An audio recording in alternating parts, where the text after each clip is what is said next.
We have a Porsche customer that's using a little bit too much gas on DoorDash. I'm $50,000 in debt and I plan to get out by using TikTok. Do not deprive yourself just because you're in some sort of debt. Every time I think we've hit peak financial stupidity, TikTok hands us even worse decisions, terrible advice, and completely delusional fixes, all in one place.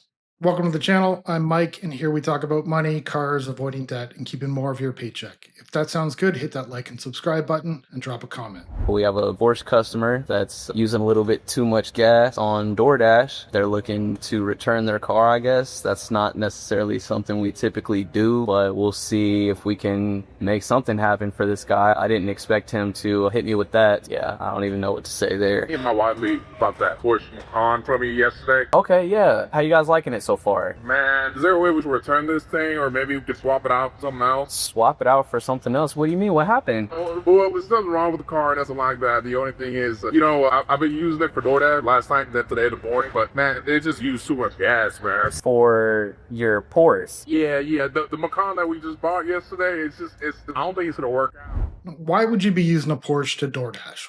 Putting all those miles on a new luxury car does not make any sense, unless you need the extra income to cover the payment. People buy something to impress others, and then end up working another job just to afford it. In regards to that, honestly, there's not much I can do there. I don't want to leave you in a bad spot, but work with me and I'll try to work with you. Honestly, man, we can't figure something out. I think I'm gonna just return it then. But how return the vehicle for what? You guys traded in your other vehicle, so how would we go about that? I don't even know. Let me figure something out. Is there something else you could maybe sell me, like a cash car? I mean, I don't know, to be honest with you. I only sell the cars. I don't return them. What I'll do is I'll get in touch with my manager. I'll see if we can touch base with you Monday. I'll see if there's anything that we could potentially do on that. Come on, man. Just talk to him. See if we can figure something out. We'll stay in touch and we'll go from there. All right, man. Thank you. No problem. Maybe a quick Google search on fuel economy would have helped before buying a Porsche to deliver takeout. But what do I know? This is what happens when people make big purchases without thinking it through. They get caught up in the excitement and don't stop to consider what it actually costs to own. Forgive me for having an attitude, but I spent about 22 minutes on the phone. Just a simple conversation about returning a car escalated into something that's going to be more. I'm not the one. I just want to say that. When we signed the odometer, it was 311. When it was delivered, it was a hell of a lot more than that. You got the car with more miles. I hear you. It wasn't what we signed off on. But if we're talking about a couple miles, I'm not worried about that. At what point was you like, hey, I don't want this car anymore? The day that I called. And which day was that? Monday. You remember what day you received it? A week ago today. Okay. What about the car does he not like? Is it the fact that it's an EV? It might be just that. Other things, he just doesn't like it. A lot of people rushed into buying EVs thinking it would be cheaper and easier. Now they're stuck dealing with long charging times, limited range, and realizing it wasn't as convenient as they imagined. Problem, we have a return policy. I would need the final odometer, but there's fees associated with that, including shipping and dealer fees and stuff that don't get returned. Did they go over that part with you? I know there is. Nothing has been discussed as everybody wants to play. I'm here to discuss. It's going to be roughly like a $2,500 to return the car. Is he going to be getting his Malibu back? I don't see why not. As long as the Malibu has not been sold. Let me just check that really quick, see if it's been sold. Okay, it has been sold. All this playing and everything from Monday is a problem. The trade's not the biggest deal in the world because that's just the cash value. It says it was sold yesterday. Let me get more information to see what happened with the trade, if the trade's sold or not. If not, we can still do a return. We could always do an exchange as well, meaning purchase a different vehicle from us. Now he's stuck paying dealer fees that could have been avoided by just doing a little bit of research into a major purchase. When I purchased my car, I spent a lot of time looking at every review I could find. I knew exactly what I was getting into. The good and the bad. If you're open to that, if maybe he's just not prepared to deal with the charging, we've had that. People take advantage of the good price bill when it comes to driving it. The vehicle maybe doesn't suit their lifestyle and they exchange it with us to a gas vehicle. If that is the case, I would do that free of charge for you, and that would kind of save all the extra headache. Either way, you don't have to make a decision right now. The thing about this, Matt, I don't want to talk to anybody else but you. You have my direct line. Talk it over. If he's willing to do an exchange, I can send a truck to pick up the Polestar and drop off whatever car you pick. I have plenty of cars to choose from. I have 600 pre-owned cars. I'm sure I have something that hopefully he would like. We'll figure it out from there, okay? All right, Matt, I appreciate the calls back. We'll talk tomorrow. People are spending tens of thousands of dollars and not even thinking before signing.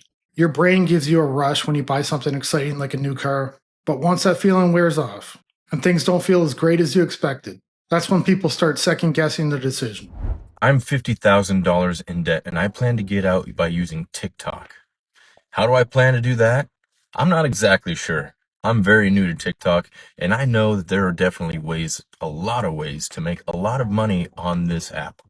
So I plan to go full time into content creation, TikTok lives, and even maybe I'll do some TikTok shop. Don't worry, I'll never put anything on there that I don't use myself or products that I don't believe in. I got into $50,000 of debt because credit cards suck.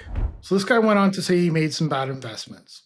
From the clips I keep seeing, everybody seems to be looking for a quick fix to get out of debt. Jumping into content creation full-time on TikTok to pay off your debt is similar to going to the casino or playing the lottery. It is very unlikely that it's going to work out. Just paying for my regular bills like my very high rent in Miami, grocery bills in Miami is very expensive. And then meanwhile trying to travel while I work because I have to pay for my own travel as an actor and my own food most of the time. So that's how I got $50,000 of debt. I plan to pay that off using TikTok, TikTok Live, and TikTok content, along with the TikTok shop. Once again, hopefully it's good stuff and you like that. So follow me on day one, my first week, my first month, first time of a journey like this. Hopefully we'll learn something together and maybe I can get this done in 100 days or less. Who knows? That's my goal. So his plan to get out of debt isn't to pick up another job or work more hours. It's to make TikToks and hope one goes viral.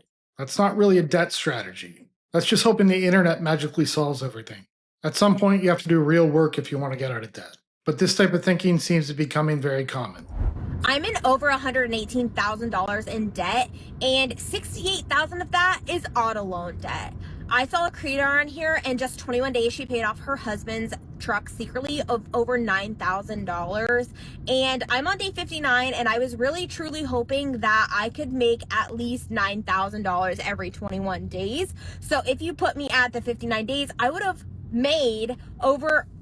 Wow, that was lightning. I would have made almost $20,000. $118,000 of debt is scary, but what's worse is this woman's driving. How can you think it's a good idea to record yourself like this? She's looking at the camera half the time instead of the road. I checked the comments on this one, not even one single person mentioned it. I am very grateful and very blessed with the amount of funds that I have made, but we're not really making a huge dent in the truck loan.